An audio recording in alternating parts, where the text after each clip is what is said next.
అందుకే రామనామాన్ని మించిన నామం లేదు. నేను రామనామం చేస్తాను అంటే సాధ్యం కాదు.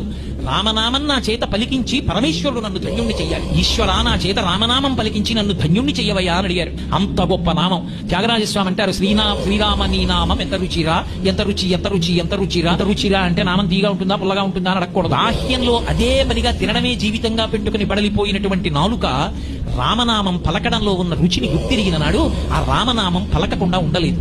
రామ రామ రామ రామ అని పలకడంలో అంత సంతోషం ఉంటుంది. ఎప్పుడూ శ్రీరామ శ్రీరామ శ్రీరామ ఆ నామంలో ఉన్న మాధుర్యాన్ని గుర్తిరిగిన వాళ్ళు నిద్రలో కూడా శ్రీరామనామ జపిస్తారు.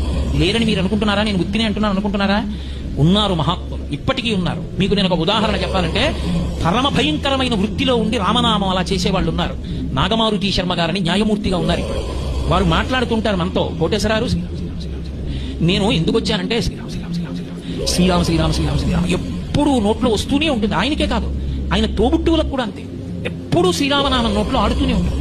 ఆయన నిద్రపోతున్నా, లేచినా, తిరుగుతున్నా, మాట్లాడుతున్నా శ్రీరామ శ్రీరామ శ్రీరామ శ్రీరామ శ్రీరామ శ్రీరామ శ్రీరామ శ్రీరామ అంటూనే ఉంటారు.